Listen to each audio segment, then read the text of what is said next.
हाल ही में एक बड़े फिल्म का ट्रेलर आउट हुआ है जिसका नाम छावा है। ये फिल्म 2 अक्टूबर को इसी साल हमें देखने को मिलने वाला है। छावा फिल्म छत्रपति शिवाजी महाराज के बेटे छत्रपति संभाजी महाराज के ऊपर आधारित होने वाला है, जिसमें उनके जीवन के साथ साथ उनके वीरता का भी वर्णन किया गया। छत्रपति शिवाजी महाराज का पूरा नाम शिवाजी भोसले था, जिनके पिता शाहजी भोसले और माता सीजाबाई थी। शिवाजी हम बचपन से ही अपने माता के अधिक करीब रहे हैं। उनका एक बड़ा भाई भी था जो कि ज़्यादातर अपने पिता के साथ ही रहना ज़्यादा पसंद करता था। शिवाजी का जन्म 19 फरवरी 1630 में कुसूर में हुआ था। छत्रपति शिवाजी महाराज भारत के एक महान राजा और रणनीतिकार थे, जिन्होंने 1674 ईस्वी में पश्चिमी भारत में मराठा साम्राज्य की नींव रखी, जिसके लिए छत्रपति शिवाजी महाराज को मुगल साम्राज्य के शासक औरंगजेब से संघर्ष करना पड़ा। सन 1674 में ही रायगढ़ में उनका राज्याभिषेक हुआ था। औरंगजेब कौन था? औरंगजेब भारत पर राज करने वाला छठा मुगल शासक था। उसका शासन सन 1658 से लेकर 1707 में उसकी मृत्यु तक चला था। औरंगजेब ने भारतीय उपमहाद्वीप पर लगभग आधी सदी तक राज्य किया था। वह अकबर के बाद सबसे अधिक शासन करने वाला मुगल शासक बना। औरंगजेब के शासन में मुगल साम्राज्य ने अपना विस्तार भरपूर मात्रा में किया था। उसने अपने जीवन काल में दक्षिणी भारत के कुछ राज्यों से प्राप्त विजय के माध्यम से अपने मुगल साम्राज्य को 12.5 लाख वर्ग मील में फैलाया। अपने जीवन काल में उसने पूरी दक्षिणी भारत में मुगल साम्राज्य का विस्तार करने का भरपूर प्रयास किया था, परंतु मराठाओं के वजह से पूरे भारत पर राज नहीं कर सका और उसके मृत्यु के बाद ही मुगल साम्राज्य का सिकुड़ना प्रारंभ हो गया था। छत्रपति संभाजी महाराज शासक कैसे बने?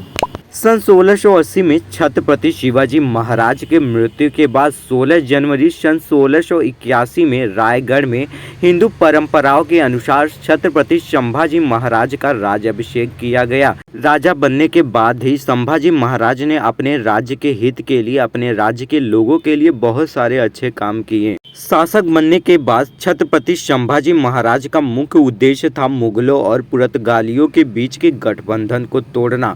संभाजी महाराज का मुगल सम्राट औरंगजेब के साथ संघर्ष प्रारंभ हुआ। छत्रपति संभाजी राजे ने अपने कम समय के शासनकाल में 210 युद्ध किए। इन सभी युद्ध में एक प्रमुख बात थी कि उनकी सेना किसी भी युद्ध में पराजित नहीं हुई, बल्कि हमेशा विजय ही हासिल की। संभाजी राजे पराजित कैसे हुए? दरअसल 1689 की शुरुआत में ही संभाजी महाराज ने अपने महत्वपूर्ण प्रमुखों को संबेश्वर में एक बैठक में शामिल होने के लिए बुलाया। 1 फरवरी 1689 में जब संभाजी महाराज बैठक समाप्त करके रायगढ़ के लिए निकल रहे थे, तब औरंगजेब के सरदार मुकर्रर खान ने महाराज की सहायता से संबेश्वर पर हमला कर दिया। कहा जाता है कि उनके करीबी लोगों ने ही उन्हें धोखा दिया था। ऑपरेशन गुप्त रूप से किया गया था और सभी ऑपरेशन की योजना बहुत ही सावधानी से बनाई गई थी। मराठाओं और शत्रु सेना के बीच संघर्ष छिड़ गया था। मराठाओं की संख्या कम हो गई थी। अपने बेहतरीन प्रयासों के बावजूद मराठा दुश्मन के हमले को पीछे हटाने में असमर्थ रहे।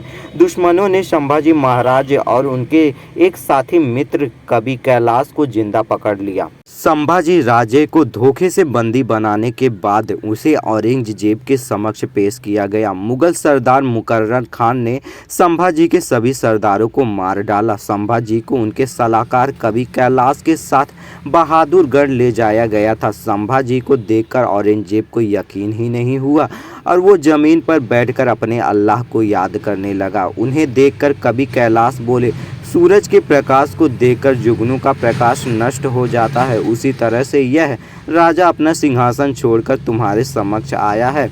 इस बात को सुनकर, इसका मतलब जानकर औरंगजेब आग बबूला हो गया और उसने अपने सैनिकों को कवि कैलाश की जुबान काटने का आदेश दिया। उसने उसी वक्त संभाजी महाराज के समक्ष एक प्रस्ताव रखा। उसने कहा कि सभी मुगल किलों को हमें सौंप दो और इस्लाम धर्म को अपना लो, इससे तुम्हारी जान को बख्श दिया जाएगा। मगर इस बात से इनकार करते हुए छत्रपति संभाजी महाराज ने मरना अधिक पसंद किया।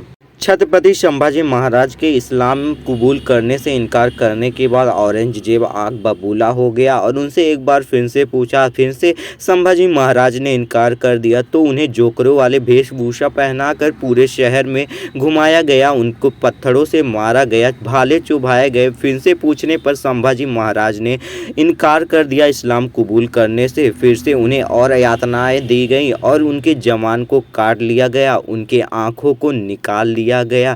इसके बाद फिर से पूछा गया, फिर भी संभाजी महाराज का एक ही कहना था कि मैं मर जाऊंगा लेकिन इस्लाम कबूल नहीं करूंगा। जिसके बाद औरंगजेब आग बबूला होकर संभाजी महाराज के सिर को कलम कर देता है। 11 मार्च सन 1689 को छत्रपति संभाजी महाराज एक वीर थे जिनकी कहानी को भारत के हर इंसान तक पहुंचाने के लिए उनके पिता छत्रपति शिवाजी महाराज के जयंती के अवसर पर उनकी फिल्म छावा बहुत ही जल्द आने वाली है, जो कि 3 अक्टूबर को 2025 को ही टेलीकास्ट की जाएगी।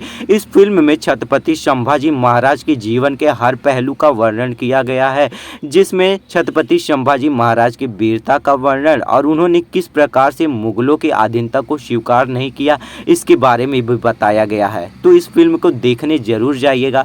अगर ये वीडियो अच्छी लगी हो तो चैनल को सब्सक्राइब करिएगा और वीडियो को एक लाइक करना मत भूलिएगा। भारत के हर एक सम्राट ने अपने भारत के लिए अपने जान की बाजी लगा दी है।